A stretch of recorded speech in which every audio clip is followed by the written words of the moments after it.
Friends, मेरा नाम है जुल्कर। आप देख रहे हैं मैथ्स ज्ञान लाइव और आज अपने इस वीडियो में हम प्रूफ करने वाले हैं कि √2 एक इर्रेशनल नंबर है। तो देखते रहिए इस वीडियो को एंड तक, बहुत इंटरेस्टिंग होने वाला है ये वीडियो। तो चलिए शुरू करते हैं। तो पहले हम ये जान लेते हैं कि रैशनल और इर्रेशनल नंबर्स क्या होता है। तो रैशनल नंबर सिंपल वो होता है जिसको हम p/q की फॉर्म में बता सकते हैं, मतलब किसी दो इंटीजर के रेशियो के तौर पर हम लिख सकते हैं। बल्कि हम इर्रेशनल नंबर्स को किसी दो इंटीजर्स के रेशियो के तौर पे हम नहीं लिख सकते। √2 को इर्रेशनल प्रूफ करने के लिए हम प्रूफ ऑफ कॉन्ट्राडिक्शन का यूज़ करेंगे। मतलब हम पहले √2 को रैशनल नंबर मान लेंगे और अगर हमने अपने अजम्पशन को गलत प्रूफ कर दिया तो ऑटोमेटिकली हमारा √2 जो है एक रैशनल नंबर प्रूफ हो जाएगा। इसी को मैथमेटिकली टर्म्स में हम प्रूफ ऑफ कॉन्ट्राडिक्शन कहते हैं। अब अगर √2 एक रैशनल नंबर है तो हम √2 को a/b की फॉर्म में रिप्रेजेंट कर सकते हैं। तो √2 इज इक्वल टू a/b, जहाँ a और b दो इंटीजर्स हैं। अब हम मान लेते हैं कि a और b दोनों को प्राइम नंबर्स हैं। को प्राइम नंबर्स, इसका मतलब ये हुआ कि a और b के पास 1 के अलावा कोई और कॉमन फैक्टर नहीं है। आप जो है इस स्टेप को याद रखिएगा, ये स्टेप बहुत इंपॉर्टेंट है। हम इसी के बेसिस पे आगे अपने डिसीजंस लेंगे। अभी तक हमने दो चीज़ें अज्यूम की है। एक तो ये कि √2 हमारा रैशनल नंबर है और हमने उसको a/b की फॉर्म में लिखा है, और दूसरा ये कि a और b दोनों को प्राइम नंबर्स हैं। तो चलिए इन सब चीज़ों को अज्यूम करके हम आगे बढ़ते हैं और दोनों तरफ स्क्वायर करते हैं। तो दोनों तरफ स्क्वायर करने पर हमें मिलेगा √2 का whole square is equal to a/b का होल स्क्वायर।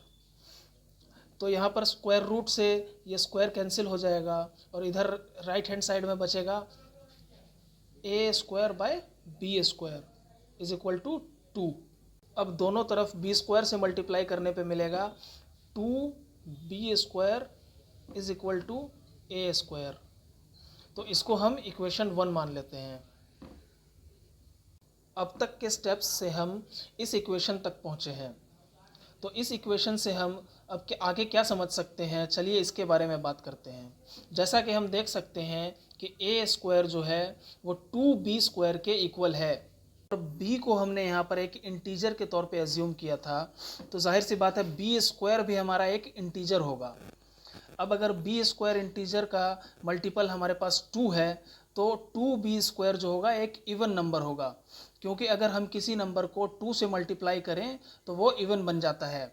जैसे एग्जांपल के तौर पे अगर हमारे पास कोई नंबर है, मान लिया 3, अगर हम उसको 2 से मल्टीप्लाई करें तो 2 3 जा 6, जो कि इवन नंबर होगा। अगर एक और एग्जांपल देखें, हमारे पास अगर नंबर है 9, तो अगर हम उसको 2 से मल्टीप्लाई करें तो 18 होगा। इसी तरह से अगर कोई और नंबर है जैसे 16, तो उसको 2 से मल्टीप्लाई करें तो 32 होगा। तो ये सभी नंबर्स जो है हमारे पास इवन नंबर हैं। तो हमने देखा कि 2b² एक इवन नंबर है जो कि इक्वल है a² के। तो हम कह सकते हैं कि a² भी एक इवन नंबर होगा। तो क्या a हमारा इवन नंबर होगा? सिर्फ a हमारा इवन नंबर होगा? तो हम कहेंगे जी बिल्कुल होगा, क्योंकि हम जानते हैं कि even number multiply by even number product आएगा वो भी इवन ही होगा। और अगर ऑड नंबर है मल्टीप्लाई बाय ऑड नंबर, तो उसका प्रोडक्ट जो आएगा वो भी ऑड नंबर ही होगा। जैसे एग्जांपल देखते हैं हम, 4 × 4 is equal to 16 and 3 × 3 is equal to 9। So we can say product of even number is also an even number and product of odd number is also an even number. तो इसी तरीके से a भी हमारा जो है even number होगा, क्योंकि a जो है a² जो है हमने यहाँ से प्रूफ किया है कि वो इवन है। ये एक बहुत ही इम्पोर्टेंट रिजल्ट मिला है हमें यहाँ से कि a अगर एक इवन नंबर है तो a जो है 2 का मल्टीपल भी होगा, क्योंकि हमने अभी देखा है कि सभी इवन नंबर्स 2 के मल्टीपल होते हैं। तो हम अज्यूम कर लेते हैं कि a is equal to 2c, जहाँ c मेरा एक तीसरा इंटीजर है।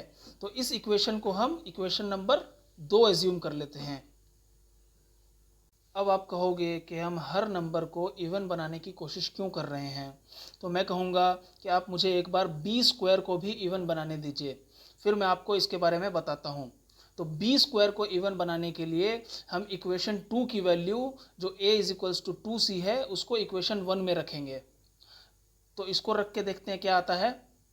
तो इधर आ जाएगा 2b square is equal to a की जगह पर हमने रखा ये 2c, तो 2c स्क्वायर, इसको सॉल्व करेंगे तो आएगा ये 4c स्क्वायर। दोनों तरफ 2 से डिवाइड करने पर हमें मिलेगा b square is equal to 2c square. अब इस इक्वेशन को ज़रा ध्यान से देखने पर हमें मालूम चलेगा कि ये इक्वेशन बिल्कुल उसके इस इक्वेशन के जैसी है। यहाँ पे हमारी वैल्यू थी 2b square is equals to a square, यहाँ पे हमारी वैल्यू है b square is equals to 2c square. यहाँ पर हमने पहले a स्क्वायर को इवन प्रूफ किया था और फिर उसके थ्रू a को इवन प्रूफ किया है। अब हम यहाँ पर पहले b स्क्वायर को इवन प्रूफ करेंगे इसी तरीके से, और फिर b भी हमारा इवन नंबर होगा, तो b भी एक इवन नंबर होगा। अब अगर a भी एक इवन नंबर है और b भी एक इवन नंबर है तो दोनों नंबर्स 2 के मल्टीपल भी होंगे और दोनों नंबर्स में 1 के अलावा 2 भी एक कॉमन फैक्टर होगा। लेकिन हमने ऊपर एज्यूम किया था कि a और b दोनों को प्राइम नंबर्स हैं और दोनों के पास 1 के अलावा कोई और कॉमन फैक्टर नहीं है। लेकिन हमने अभी देखा कि a और b दोनों इवन नंबर्स हैं और दोनों के पास 1 के अलावा 2 भी एक कॉमन फैक्टर है।